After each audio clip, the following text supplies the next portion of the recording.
পরিবারে সবার মঙ্গল কামনায় জগতের সমাজে মাঙ্গলিক কামনায় তারা নিজেদের যে এই ধরনের মায়ের আরাধনা করে সেজন্য প্রথমেই তাদের সাধুবাদ ধন্যবাদ জানিয়ে আমার মঞ্চে ভূমিষ্ঠ আছেন আমার পরম শ্রদ্ধেয় বয়োজ্যেষ্ঠ সভাপতি মহাশয় সম্মানীয় ফটিক চাঁদ মাইতি মহোদয়, উপস্থিত আছেন এই এলাকার আপনাদের আপনজন আরেকজন শ্রদ্ধেয় দাদা গণেশ চক্রবর্তী মহাশয়, উপস্থিত আছেন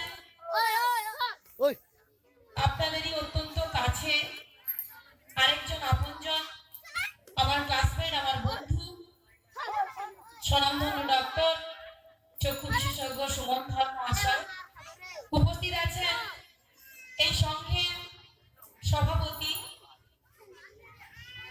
তরুণ কুমার বেরা মহাশয় সহ এই ক্লাবের আরো যারা সদস্য রয়েছে, কর্মকর্তা রয়েছে, আর সর্বোপরি এই বাসুদেবপুর গ্রামের শুধু মানুষজন, বয়োজ্যেষ্ঠ মানুষ এবং ছোট ছোট ভাই বোন সবাইকে আমার পক্ষ থেকে আজকের এই শুভ সন্ধ্যায় অনুষ্ঠানের আমি মঞ্চে দাঁড়িয়ে অন্তর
জন্মাবে। সুতরাং এই দেশের ভবিষ্যৎ কে বলতে পারে? আজকে যে ছেলেমেয়েরা আমাদের সামনে ঘুরে বেড়াচ্ছে, দেখবেন কত প্রত্যন্ত গ্রামের মধ্য থেকে খেলোয়াড় জন্মায়, শিল্পী জন্মায়, কবি জন্মায়, ডাক্তার জন্মায়। আমরা তো এটা ভাবতে পারিনি যে আজ আমাদের বাড়ির ছেলেটা যেটা জন্মেছে কালকে সে কি হতে পারে। ওদের মধ্যেই কিন্তু লুকিয়ে আছে সুপ্ত প্রতিভা। এদের জাগরণের ক্ষেত্রে এই ধরনের অনুষ্ঠানের খুবই প্রয়োজনীয়তা রয়েছে। তার সাথে সাথে আমি শুনছিলাম এরা যদি উদ্বোধনী অনুষ্ঠান করেছে, এই ক্লাব কর্তৃপক্ষ তাদের যে র্যালি প্রশাসন করেছিল, সেখানে সেফ ড্রাইভ সেভ লাইফের মতো একটা ব্যানার নিয়ে তারা প্রোগ্রাম করেছে, মিছিল করেছে। এটাও কিন্তু সাধুবাদ জানানোর মতো, কারণ এরা সমাজের দিকটাকে ভুলে যায়নি। যে সমাজ আমরা জানি এখনের সমাজের পরিস্থিতি চিত্র আপনাদের সবার জানা, সমাজটা কিন্তু ধ্বংসের পথে এগোচ্ছে, অবক্ষয়ের পথে এগোচ্ছে, অপসংস্কৃতি অপসংস্কারে মিশে গেছে সমাজটা। সেই জায়গা থেকে যদি নিজেদেরকে বেরিয়ে আসতে হয়, আপনার আমার বাড়ির ছেলে মেয়েকে যদি প্রোটেকশন দিতে হয়, সেফ থাকতে হয়, তাহলে সামাজিক যে সমস্ত কার্যকলাপ চলছে তার সাথে সাথে কিন্তু একটি ক্লাব কর্তৃপক্ষের যুক্ত থাকা খুবই জরুরি। এই সেফ ড্রাইভ সেভ লাইফ মামাটি মানুষের নেত্রী সারা রাজ্যে যেখানে প্রোগ্রাম হয়েছে সরকারি লেভেলে, এরা কিন্তু সেটাকে রেখেছে এদের মধ্যে। সুতরাং আমি বলবো এই উৎসব অনুষ্ঠানের মেজাজে যেমন আমরা আনন্দ করছি, উপভোগ করছি, তার সাথে সাথে এই কর্তৃপক্ষ সারা বছর ধরে কখনো ফুটবল টুর্নামেন্ট, কখনো ক্রিকেট টুর্নামেন্ট, কখনো রক্তদান শিবির, কখনো চক্ষু পরীক্ষা শিবির, চক্ষু ডাক্তার বন্ধুরা পেয়েই গেছে কাছে। সুতরাং চক্ষু পরীক্ষা শিবির করার এদের সমস্যা নেই। তো এই ধরনের প্রোগ্রামগুলো করে সমাজের উন্নয়নমূলক কাজে নিজেদের যদি নিয়োজিত করে, মামাটি মানুষের নেতৃত্ব জানেন যে কত ক্লাবকে তার পুরস্কার স্বরূপ তিনি টাকা পাইয়েছেন তাদের আরো সাফল্যমণ্ডিত করার জন্য। আগামী দিনে আমার বিধায়ক সাহেব এসেছিলেন, এইখানে উদ্বোধন করে গেছেন। এমবার্গো থাকার জন্য, নির্বাচন থাকার জন্য হয়তো সবাই আসতে পারেনি। তো আগামী দিনে এই সংগঠন, এই ক্লাব কর্তৃপক্ষ আরো ভালো কাজ করবে, এলাকার মানুষকে সংগঠিত করবে, মানুষকে উন্নয়নমূলক কাজে, মানুষের সুখ দুঃখের পাশে থাকবে।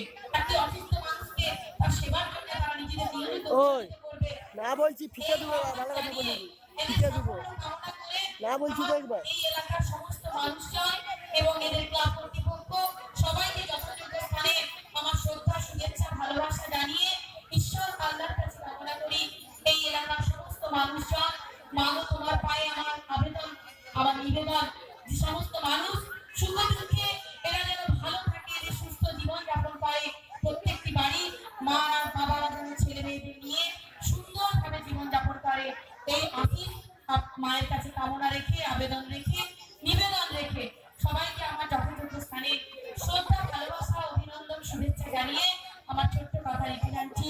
নমস্কার।